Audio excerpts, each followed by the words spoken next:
Pode ir?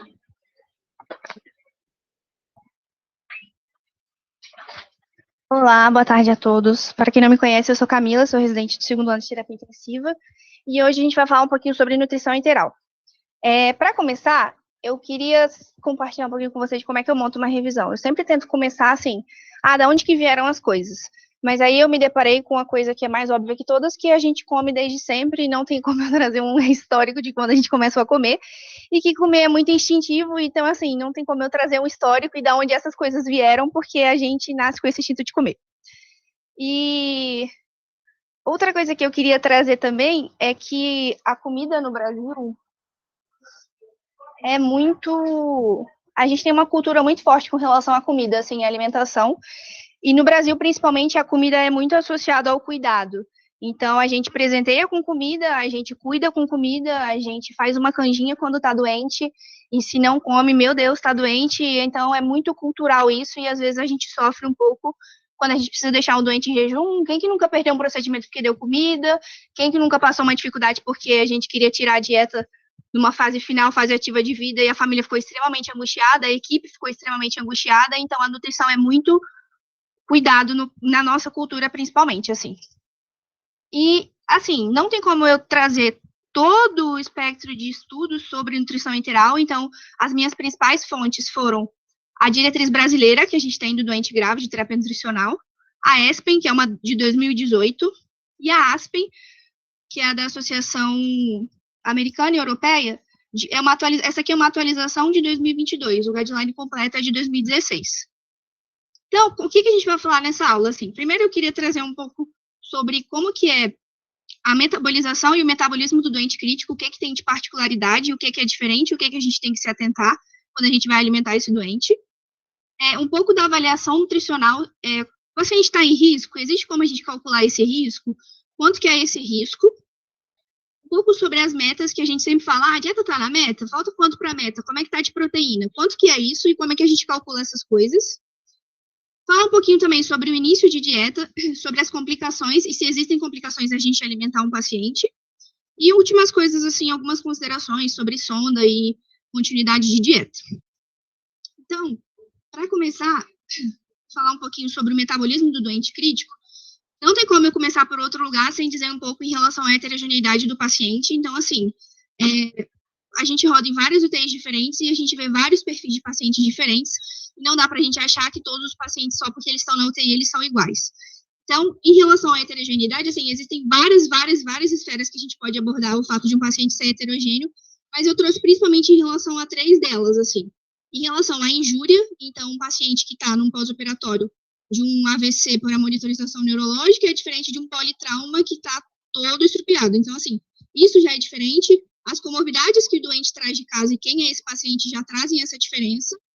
E, além disso, se o paciente tiver a mesma injúria, a mesma comorbidade, a resposta individual inflamatória que aquele paciente tem a determinada injúria, também traz muita diferença em relação aos tipos de pacientes. E, querendo ou não tem como eu não falar disso, que o UTI a gente é uma equipe multi e a gente tem um profissional nutricionista que ajuda muito a gente sempre tem que lembrar disso e pedir ajuda quando a gente tiver maiores dúvidas e a gente tem que tomar uma decisão compartilhada em relação à nutrição do doente também, assim como todas as outras coisas. Eu quis trazer essa imagem aqui para vocês terem uma noção, assim, esse é um artigo, esse é um livro, é um estudo de um livro de cirurgia, e ele mostra aqui que o gasto energético basal do paciente de acordo com cada injúria que ele tem. Então, assim, se o paciente está em jejum, ele, em condições ideais, ele, teoricamente, deveria diminuir o gasto energético. Uma vez que o paciente ele tem uma injúria, ele aumenta o seu gasto energético basal. E quanto maior a injúria que ele tem, maior ele aumenta o seu gasto energético basal. E ele aumenta baseado em quê? Assim, as custas de quê? As custas de uma excreção nitrogenada. Então, as custas de um catabolismo proteico. Então, quanto maior a injúria, maior esse catabolismo do paciente. Então, a gente pode dividir as fases de metabolismo do doente crítico em 2 fases, principalmente, assim. Uma fase inicial, uma fase, aquela fase EB, inicialmente, e que ela é caracterizada principalmente pelo catabolismo. Então, a palavra de ordem dessa fase inicial é o catabolismo proteico, assim. Depois, o paciente vai defervescendo, Então, ele começa uma fase flow, uma fase de fluxo, traduzindo literalmente assim, em que ele começa a passar essa fase inflamatória, passar o catabolismo, e ele começa a entrar numa fase de anabolismo, e uma fase mais tardia de reabilitação, assim. Sim. A maior parte dos casos, não é esperado que a gente veja esses doentes aqui com a gente, assim. A grande maioria dos pacientes ficam menos do que 7 dias na UTI, então a gente tem muitas exceções, vários perfis de UTI diferentes, mas os pacientes ficam menos tempo do que isso na UTI, em sua grande maior parte das vezes, assim. Então, muitas vezes a gente vai pegar o paciente nessa fase, assim, de inflamação e catabolismo. A gente já viu que a principal metabolização vem de musculatura, e principalmente de musculatura esquelética, assim. Esse é um artigo do JAMA, de 2013, em que eles avaliaram os pacientes, os doentes críticos, e eles avaliavam quadríceps. Então, eles faziam tanto biópsia, quanto ultrassonografia e histopatologia da musculatura para avaliar. E eles viram que, assim, o doente, quando ele entra, essa é a fibra muscular, no microscópio, e aqui é 7 dias depois. Então, assim, você tem perda de estrutura, você tem infiltrado inflamatório, então você tem catabolismo dessa parte. E aí eles viram que, assim, quanto mais grave o doente, mais ele cataboliza. Mas será que com uma disfunção orgânica ele cataboliza um pouco? Com as disfunções ele cataboliza mais. Será que quanto mais disfunções, mais ele cataboliza? Então, sim, eles viram que quanto mais grave o doente, quanto mais disfunções orgânicas, maior é o catabolismo proteico desse paciente. Então, esse aqui é um gráfico em que ele mostra pra gente, assim, a fase inicial do paciente quando ele chega e no 7º dia. O que a gente consegue ver é que a parte de destruição muscular, ela se mantém, assim. A gente não consegue muito interferir a parte de catabolismo desse paciente. O que a gente consegue ver, eles continuam com balanço negativo, assim, síntese no tempo, assim, pouca, né? O que a gente consegue ter de ganho é que eles não perdem o catabolismo, mas aos poucos eles começam a ter uma síntese melhor proteica. Então, a gente não consegue interferir no catabolismo proteico do paciente, mas talvez com a nutrição a gente consegue, talvez, otimizar e ter uma melhor síntese proteica. Mas catabolismo o paciente vai ter, independente do que a gente faça. E, assim, como é que a gente pode avaliar o paciente nutricionalmente? Se ele está em risco ou se ele não está em risco? É muito difícil de avaliar o paciente na UTI, porque existem várias coisas que a gente pode pensar. O peso, o IMC, se o paciente teve perda de peso prévio, tudo isso parece fazer sentido, assim, pelo menos na minha cabeça, para a gente avaliar o status nutricional do paciente. Então, assim, se ele já era sarcopênico, se ele tem uma PCR alta, se ele está muito inflamado, e albumina. Então, são várias coisas em que a gente pode pensar, só que o paciente na UTI é muito difícil, porque o peso dele fica irreal, ele começa a ter alterações laboratoriais por conta de inflamação, e tudo isso, então confunde muita gente. Então, a maioria esse é um esforço. Os guidelines, eles recomendam esse score, assim, tanto o brasileiro quanto o ESPA, eles citam esse score. É um NRS 2002, é um score que ele considera o status nutricional do paciente, então, se tem perda de peso, como é que está a ingesta do paciente, como é que é a injúria. Lembrando que quanto mais grave a injúria, mais catabólico o paciente fica, mais risco ele tem. Só que, assim, esse é um score que, apesar dele estar citado nas diretrizes, ele não é um score que foi validado somente para doentes críticos. Então, tem essa ressalva. Eu quis trazer esse score porque esse é o score que o HC usa. Esse é o score que a gente usa para triar os pacientes. E, assim, completamente só para pacientes críticos, esse moço aqui tentar o score. Então, ele queria avaliar o status nutricional do paciente e o desfecho desses 41 quilos era uma realidade de dias livres de ventilação. Aí ele elenca coisas que podem alterar o risco, que podem impactar no risco do paciente. Então, assim, quais eram as comorbidades que o paciente tinha, pode interferir, quão inflamado o paciente está, quão grave é o paciente, então a idade, a faixa, o foco inicial do paciente, e critérios nutricionais mesmo, assim, se o paciente está jejuando, se ele tem uma perda de peso, tudo isso. Então, eles tentaram montar esse score. Esse é o artigo que foi montado, eles montaram esse score. Daquelas variáveis, eles escolheram essas para montar o score.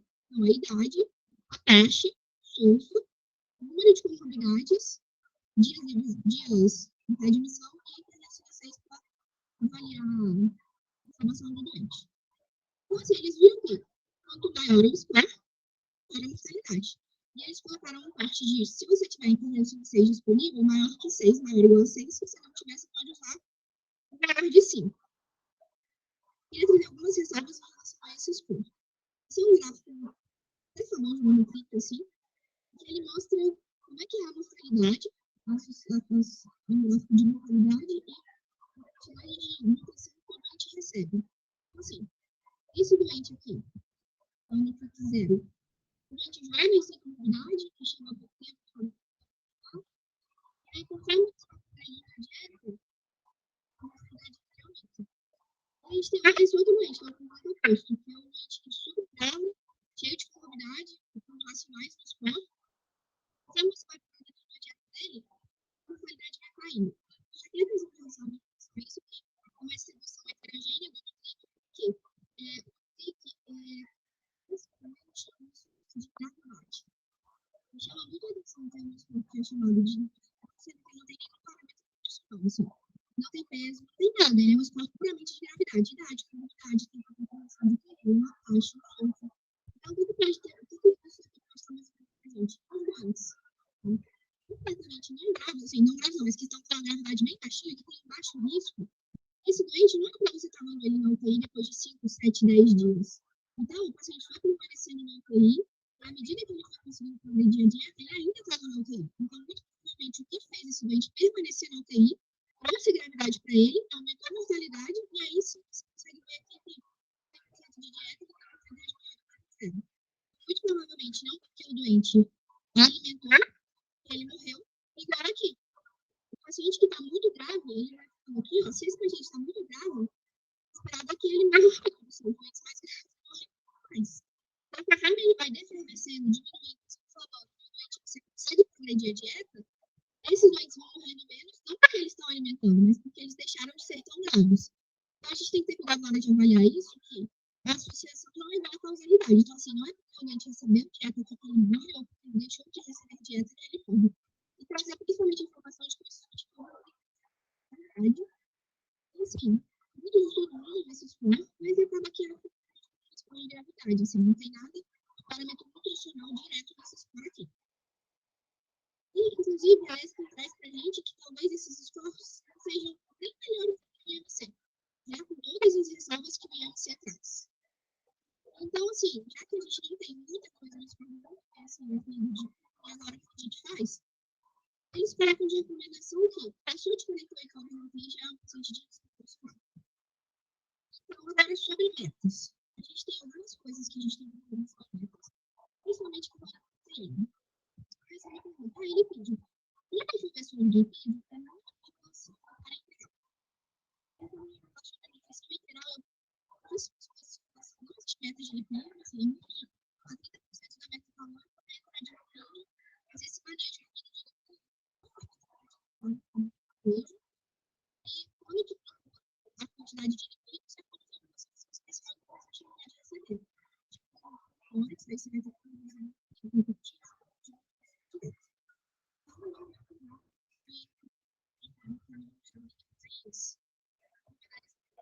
na parte de lipídios. E como é que a gente avalia essa meta?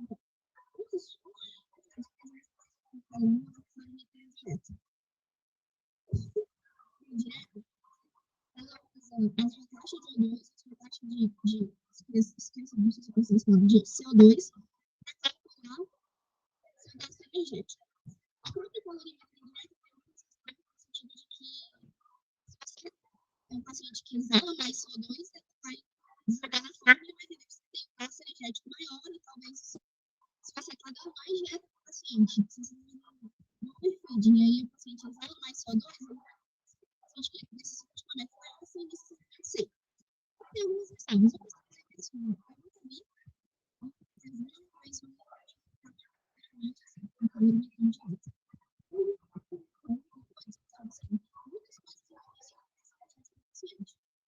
várias dessas coisas assim, existe uma forma que a gente consegue mudar isso não faz sentido a gente ver futuro. Esse é um estudo que ele assim, muitas formas para ver, assim, muitas mesmo, não tem facilidade,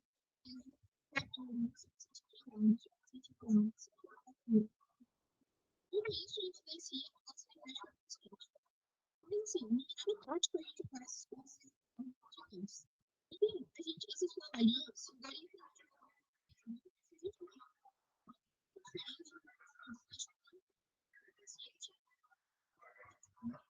essa formação. E a diferença de mentalidade, talvez no tempo de época, mas você achar que precisa de uma forma do paciente é um pouco complexo, mas não teve diferença de mentalidade, assim, de disfarce.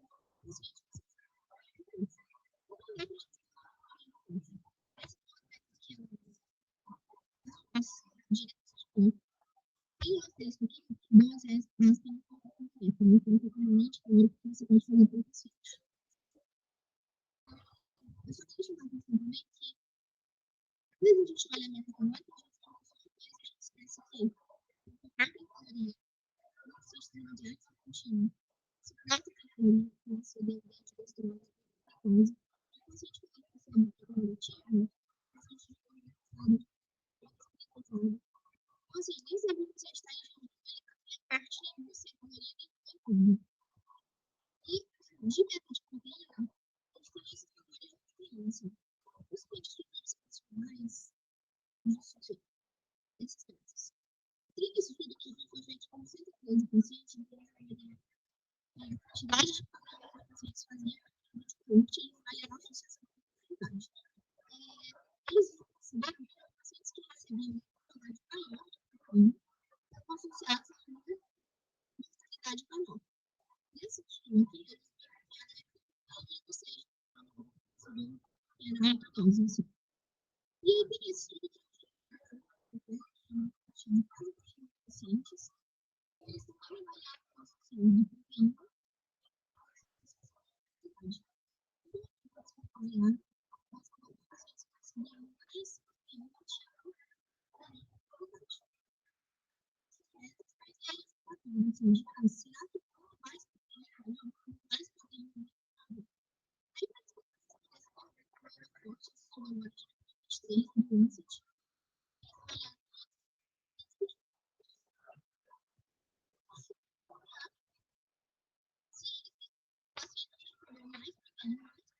que a gente estipula, nós chamamos dois, primeiro grupo de dois, para ver se os pacientes que recebiam mais proteína tinham melhor benefício. Não encontraram benefício de mortalidade, que é subjetival, de fora dos corpos. Só que acontece, uma análise dos três pacientes que eram mais graves, os pacientes com tiveram pacientes com receberam mais preferência. Isso é um pouco mais aí. O que começar direto? Como que a gente começa direto?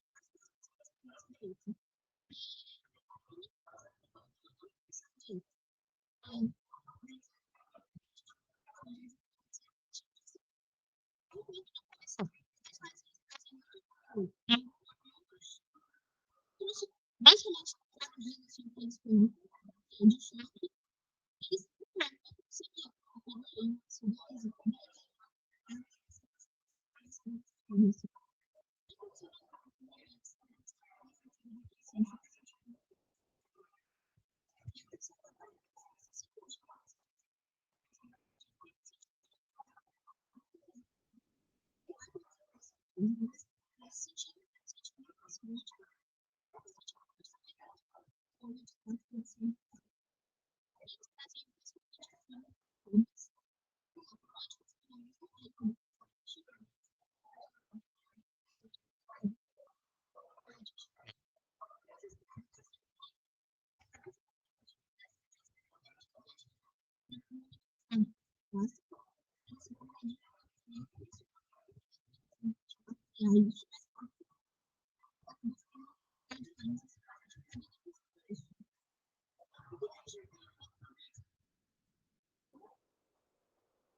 Tá meio travado ainda.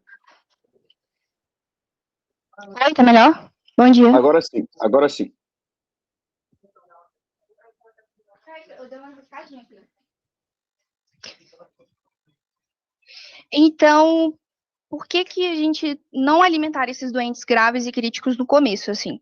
Esse é o estudo, é o NutriRea 2, é um estudo que eu não queria falar de parenteral na minha apresentação, mas não tinha como eu não citar esse estudo. É um estudo em que ele avaliou enteral versus parenteral precoce em pacientes intubados e com choque. O que acontece? Nos pacientes que receberam nutrição enteral, os pacientes tiveram 89% mais vômito, 20% mais diarreia, 384% mais isquemia intestinal e 370% mais pseudo-obstrução intestinal. Quem que eram esses doentes? Eram doentes graves, doentes intubados, doentes com pelo menos uma droga vasoativa e com nora pelo menos 0,5. Então, doentes graves, doentes, assim, que não é para entrar dieta nesses pacientes, porque tem um risco grande de complicação, então não é para começar a dieta nesses pacientes.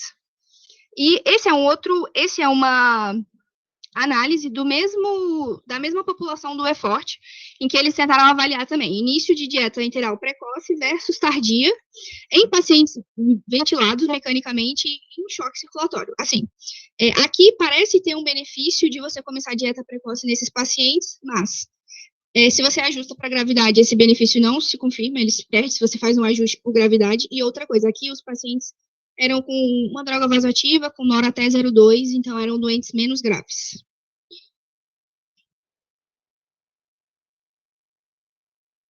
E algumas outras coisas, assim, que pode ter de dúvida. Um paciente que está bloqueado, ele pode receber dieta? Você fala, vai perder a utilidade do trânsito. Um paciente que está em ECMO pode receber dieta? Um paciente que está pronado pode receber dieta? Essas situações aqui, isoladas, eu botei aqui cuidado, porque essas situações isoladamente, só elas não contraindicam o início de dieta enteral. Mas, se um paciente está em ECMO, ele está pronado, ele está bloqueado, ele está precisando de algumas outras coisas, talvez o conjunto da obra se torne uma contraindicação, mas isso aqui, isoladamente, só porque o paciente está pronado, não contraindica início de dieta enteral. E, então, vai ficar em jejum? Vai ficar em jejum. E, assim, esse é um estudo que, até do Bruno, do Luizinho, de agora, que eles avaliaram, assim, é uma coorte nossa daqui, do HC, e que avaliaram se jejum nas primeiras 72 horas estava relacionado à mortalidade e piora dos desfechos. Não encontrou piora dos desfechos nos pacientes que ficaram em jejum aqui. E aí, assim, vai ficar em jejum, a gente precisa deixar um dia 50? Precisa deixar um aporte? E aí faz sentido, o paciente está em jejum, está hiperglicêmico, eu inicio um dia 50 e está desglicêmico, eu inicio insulina? Eu quis trazer um pouco isso, porque eu vejo muito isso e na minha cabeça não faz muito sentido, no sentido de que, assim, o paciente que ele está com uma resposta neuroendócrina metabólica ao trauma, é esperado em que é uma resposta fisiológica do corpo, aumentar a glucagon, diminuir a insulina, aumentar a catecolamina, e, assim, a resposta esperada da fisiologia nossa é aumentar a glicemia. Então, tanto que nessa fase, se você tem um paciente que está hipoglicêmico nessa fase inflamatória mais aguda, é sinal de gravidade. Então, não faz muito sentido você ter um paciente que está hiperglicêmico numa fase hiperaguda, você iniciar um aporte e iniciar uma insulina em cima. Assim. Mas a gente vê e a gente vai continuar vendo. Então, quando é que a gente começa? Assim, faz sentido, por que então começar a dieta nesses pacientes, já que pode ter complicação e o paciente é grave? Então, assim, a gente precisa começar a dieta para manter o trofismo intestinal, para diminuir a translocação bacteriana. O trato gastrointestinal tem uma função imunológica importante de apresentação de antígeno, de manutenção de placas de Peyer e tudo isso. Então, isso, e para você diminuir a translocação bacteriana, faz sentido e a gente precisa começar a dieta nos pacientes o quanto antes, quando possível. Então, a recomendação é o quanto possível, quanto. Quanto que é isso, esse tempo? Então, são 48 horas, assim. Então, você tem 48 horas para tentar arrumar a casa ali, para você pensar em começar a dieta. Você começar desesperadamente em 2, 3, 4, 5, 6 horas. Esse é um guideline da Associação Europeia também, em que ele traz uma meta-análise de que por que começar a dieta antes, se é melhor mesmo. Aqui eles avaliaram mortalidade. Não tem diferença de você começar a dieta em relação à mortalidade. Mas começar a dieta precoce tem um benefício de talvez infecção. nesse contexto de você manter o trofismo intestinal, manter a função imunológica do trato e diminuir a translocação bacteriana. E quanto que a gente começa? Esses são os valores de meta que a gente tem, que a gente busca objetivar, mas quanto disso que a gente começa inicialmente? Aí eu trago para vocês 3 estudos em que eles avaliaram começar pouquinho e começar muita dieta, que é o Eden, o Permit e o Target. São 3 estudos em que eles avaliaram começar com pouca dieta. O Eden tinha um estudo com 1.000 pacientes, eram 480 calorias versus a meta. O Permit era de 40 a 60 versus a meta. O Target denominou como hipercalórica e hipercalórica. Eles tinham o objetivo de avaliar se começar uma dieta baixa, hipercalórica, tinha prejuízo para o paciente. Assim, não teve prejuízo no tratamento de mortalidade, nem nada disso. E aí tem esse outro aqui, ele faz uma revisãozinha assim com todos eles. Tem alguns outros que eu não citei aqui, em que não tem prejuízo você começar com a quantidade de dieta, assim. E se a gente der mais dieta, o que acontece, assim? Não prejudica. E se eu te der muito no começo? Esse é um estudo em que eles avaliaram o início de dieta integral e progressão. Um nível de nutricional, assim, baseado por metas, e que eles viram que os pacientes receberam realmente mais proteína e mais caloria dos que seguiam esse prototreino.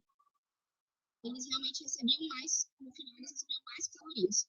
Mas o que eu queria trazer é que, assim, os pacientes que recebiam mais calorias e mais proteínas, eles tinham um aumento de ureia e um aumento de excreção urinária. Então, assim, por mais que você desse mais caloria e mais proteína, eles não utilizavam isso para síntese proteica nessa fase. Então, você aumentava a ureagênese e aumentava porque o paciente está catabólico. Então, assim, você dar mais dieta, você não vai conseguir, mais uma vez, influenciar nesse catabolismo do paciente. E se a gente der muito, o que acontece? Esse é um estudo que tentou avaliar isso, eram doentes graves, eles tentavam iniciar, eles tentavam iniciar a dieta com 75% da meta, pelo menos, e com 6 horas de estabilidade. O doente estabilizou dentro de 6 horas de uma dieta. E foi um estudo em que eles começaram, seguiram, quando o estudo começou a ofertar realmente caloria para esses pacientes, só que teve um aumento de mortalidade significativamente, o estudo teve que ser parado precocemente por conta disso. Então, assim, dar muita dieta também faz mal. E aí, o início precoce em até 48 horas, você começa com uma dieta trófica, que é o que a gente fala, 40% da meta, menos de 40% da meta, e vai para os pontos. A progressão ela é feita com o objetivo de você atingir uma meta em uma semana. Assim. Então, você não precisa correr para atingir a meta agora, nem depois. E a gente vai ver um pouquinho mais sobre isso. Em relação aqui só, pontualmente, sobre sonda gástrica, faz diferença se ela é gástrica, se ela é pós-calórica, se a dieta é contínua, se a dieta é intermitente. Essa é uma revisão que avaliou, assim, as formas de você fazer uma dieta contínua, cíclica, intermitente ou em muitos. E não faz muita diferença, assim. Essa é uma revisão para avaliar. Não faz diferença de mortalidade, tempo de interrupção e tempo de ventilação mecânica, se você deixar pós-calórica ou não. Mas, com a ressalva de que, se você for deixar uma sonda pós-calórica, você fizer uma contínua, você então o efeito de você liberar uma qualidade muito alta e ele fazer um efeito amplo com liberação de tudo que é feito na cabeça. E aí aqui eu quis trazer por último um passo a passo meio que resumido, que é uma correspondência que o Pedro e a Roberta escreveram agora em 2022, que saiu no Canção que é de um manualzinho assim, de como que é a anemia do paciente, como que é a anemia do paciente na UTI. Então, a hora que o paciente acabou de chegar, é um paciente que veio na UTI porque estava grave, então assim, provavelmente é um paciente que vai ter altas doses de vasopressor, um paciente que está mal perfundido, um paciente que pode ter distensão abdominal, tanto por disfunção, porque o que trouxe ele na UTI é uma disfunção abdominal, e outras disfunções ameaçadoras à vida. Então, assim, aqui, você não tem preocupação nenhuma com dieta, você só vai evitar a hipoglicemia. Então, aqui o objetivo é evitar a hipoglicemia. O doente que ele precisa, estabilizado, normativo, precisa reagir, precisa tudo isso, assim. A dieta aqui não é importante, você vai evitar a hipoglicemia. Segundo passo, o doente começou a determinar, você começou a diminuir o vasopressor, antes passaram umas 48 horas, então ele tem uma melhora de perfumação, outra e ao lactato, ele não tem outras condições. Aí você começa a ver diagnóstico que é menos, assim, 40% da meta é o quê? Para um paciente de 70 quilos, uma dieta do HC, vai dar 20 melhor em 24 horas. Então, você tem 15 ml por aí. E aqui você não tem grandes preocupações com proteína nessa fase. Depois você entra numa fase de começa a ressuscitar mais ainda, né? Ele já começa a ter melhora clínica. Aí você já iniciou a dieta, então você vai avaliar uma tolerância da dieta, vai ver se ele tolerou metabolicamente, se ele fez algum tipo de glicemia com essa dieta. E você 40 a 70% da meta, e aqui você começa a ajustar a oferta de proteína, e aqui você começa a pensar em relação à quantidade de proteína desse paciente. E depois disso, com 7 dias, que é o objetivo de alcançar a meta nutricional do paciente. Então, é esperado que já seja um paciente que está fazendo normal, lactato normal, que está evacuando com glicemias controladas, a insulina já entrou, está se levando o pressor, e aí aqui você agride para a meta e chega na meta de proteína. Então, aqui, só assim, quando eu fui ver, eu sempre vi que existem vários tipos de metas diferentes. Qual é a diferença de outra? Assim, tipo, aqui a gente tem na nossa hoje, é essa aqui.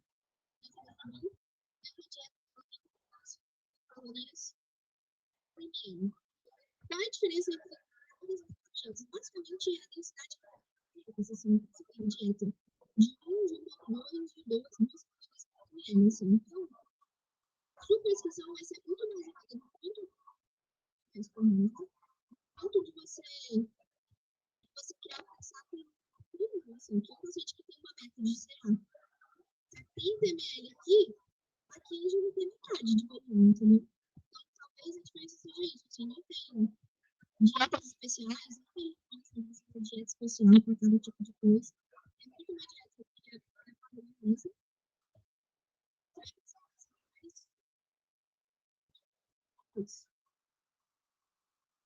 Isso.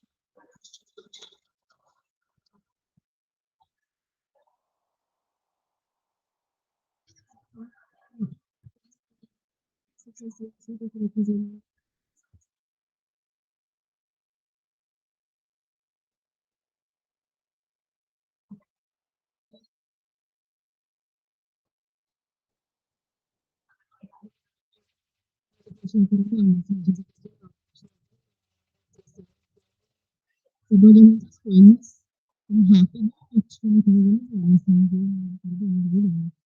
e e agora a gente vai fazer tudo.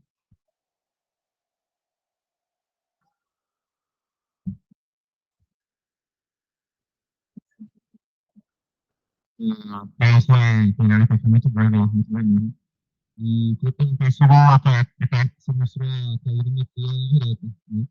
E tem outro método que seria a calorimetria, a papilografia volumétrica, que é com obtido pelo ventilador. Você conseguiu ver alguma coisa a respeito disso?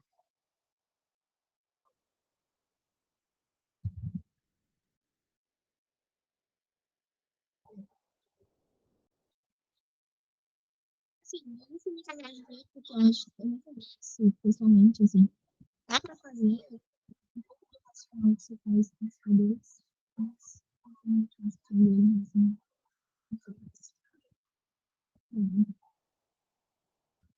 Acho que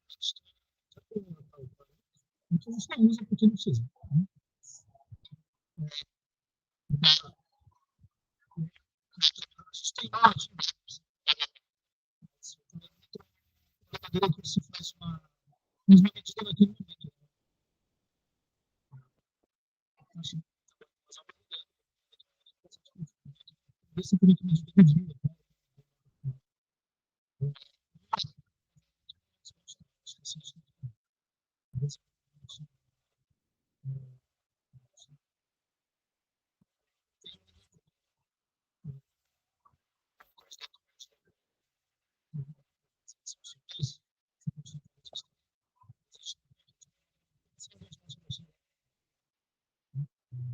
Não consegue segurar esperado, fazer mais.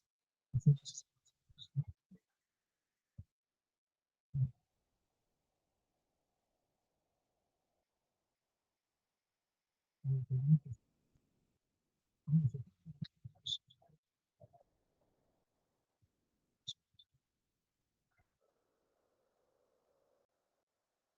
acho que a gente está falando assim, em princípio, da referência em atração funciona, ela está no passo. A parte bastante assim, diferença que você tem na corrente assim, de certa forma, mas parecer com o receber também, assim, é uma situação também para essas saberes, essas coisas. Você vai ver que as coisas que tem realmente essa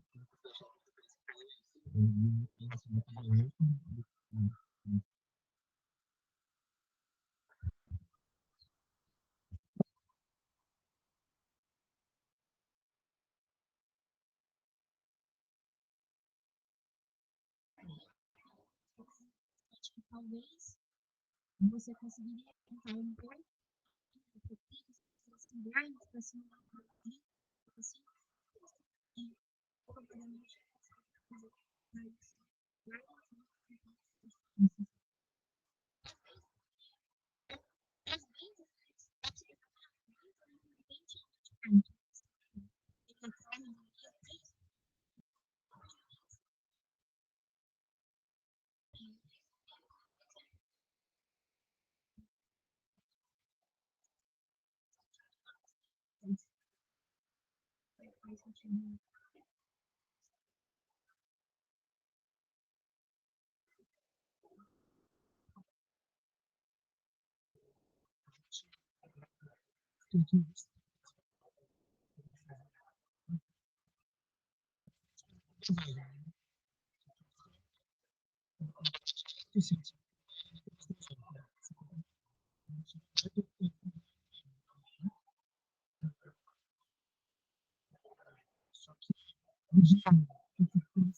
pensando que a gente não tinha ciência do mundo. Você tem uma fusão, mas é muito diferente do mundo da internet. O conector da sonda é diferente do conector do reprodutor. O processo de segundo paciente não pode ser feito uma vez por dia. Muito, na sonda, e muito na fusão, porque você faz depois uma redistribuição da família. Acho que aqui, não tem que demonstrar para ela, não tem que demonstrar para ela, não tem que ser contigo. Eu sei que você não tem nada de isso, não tem nada diferente de outro, apenas se nível de qualidade, né? Seria interessante, você tem que fazer isso.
Justamente por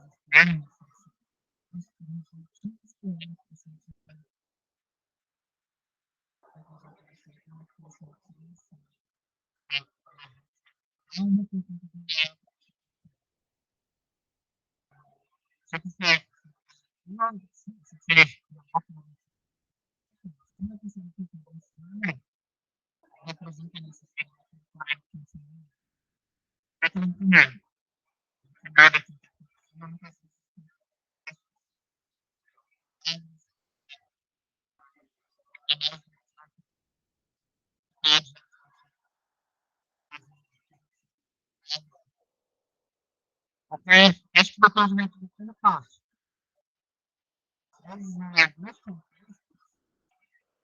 É que graça, eu não tenho que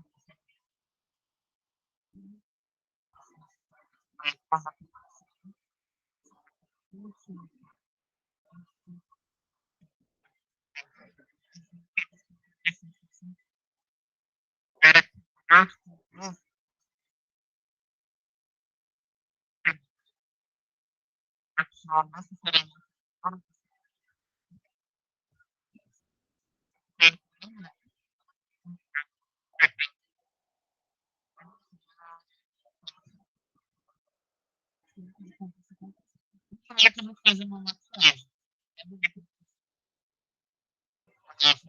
Uma maquiagem.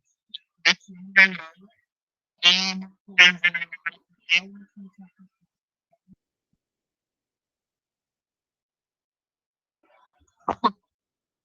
Eu pensei assim, eu falei assim, eu troquei no teste, eu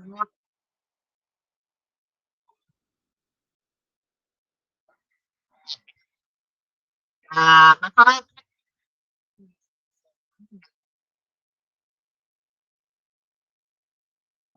assim, nesse bom, vamos ver que bom.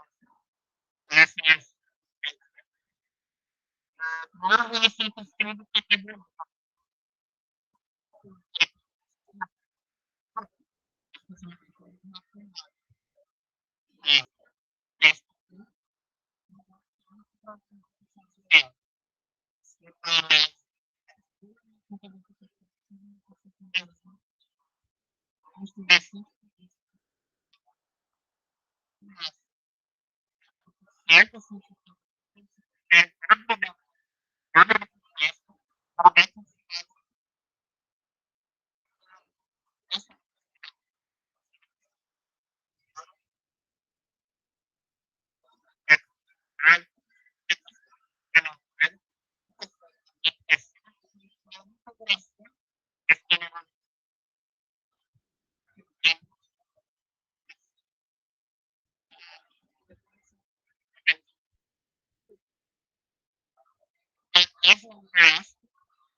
Ah,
É.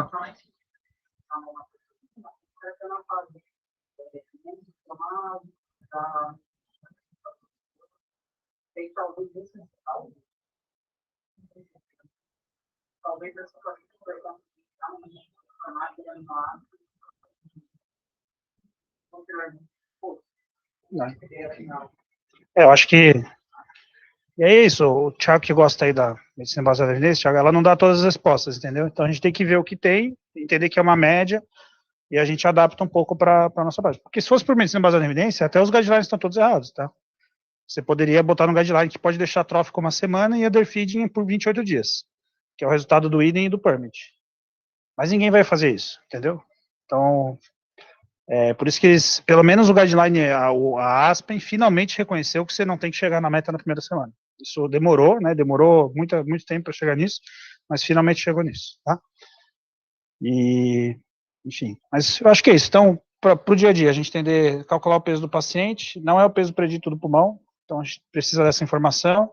A gente vai usar a forma de bolso, começa devagar. A nossa dieta padrão é 1,5 quilocalorias por ml. Então, geralmente, os 20 ml hora vai dar 480 ml, já vai dar 750 calorias, né? Já dá bastante, já. Até mais, pode ser 40%, 50%, né? Então, já é bastante, você dá 20 ml hora de dieta. Só que se você não ajustou a proteína ainda. E aí, ao longo dos dias, você vai vendo conforme a evolução clínica, o paciente tolerou. E aí, a Camila não chegou a comentar aqui como que a gente dá mais proteína. Porque cada dieta daquelas tem a densidade calórica e tem uma densidade proteica por litro também. Então, tem 84 gramas de proteína por litro. Se eu não me engano, a Fresobin nossa é essa, né? Ou tem... É 54? Nossa, então é hipoproteica. Ela é hipoproteica. Ela tem uma densidade calórica alta, mas ela é hipoproteica. Aí a gente complementa com o módulo. O módulo pode ser whey, tem alguns hospitais que dão whey, só que o whey é bem mais caro. A gente aqui usa módulo de albumina. tá? E aí, tem proteínas, em teoria, que teriam maior valor biológico, assim, entendeu? Mas, com aminoácidos de maior valor biológico. Mas aí a gente usa o que tem para fazer essa adequação. Na prática é isso, uma coisa bem simples, tá? É um cálculo de proteína baseado por quilo. Então, a nutrição integral em si, o cálculo não é tão difícil. O difícil é a gente conseguir atingir as metas, né, sem lesar o paciente, né, sem fazer grandes coisas. E aí, vocês vão ver no dia, isso gera muita discussão, às vezes com a equipe mesmo, porque pelo guideline você tem que tentar chegar logo. Às vezes você acha lá começa assim, putz, eu acho que o paciente não está tão bem ainda para a gente chegar nesse nível de dieta, né, ainda está muito hiperglicêmico, enfim, tem outras coisas acontecendo. Então, a gente tem que saber contrabalancear isso, né? Tá bom? Acho que é isso, Nara. Você pensa em alguma coisa diferente aí?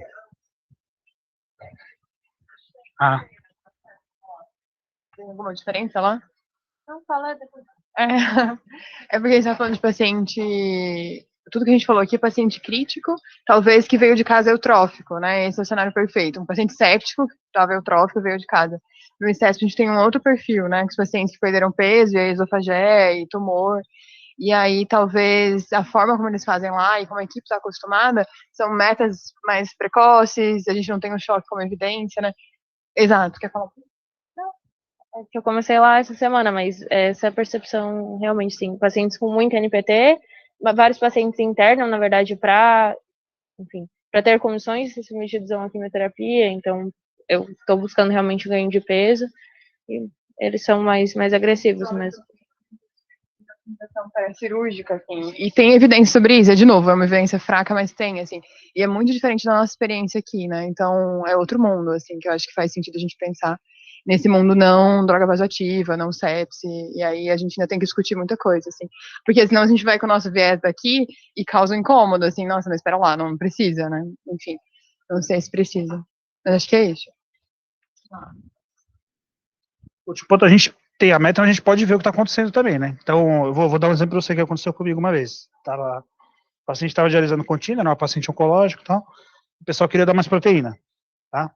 E ela já estava com uma dose de diálise uns 30 ml quilo hora. Aí... Isso, exatamente. Não, o filtro, ele filtra aminoácido mesmo, o aminoácido passa pela membrana, beleza. Aí ela estava desnutrindo e tal, vai aumentar a proteína. Aumentou a proteína, a ureia subiu, aí aumentou a dose da diálise.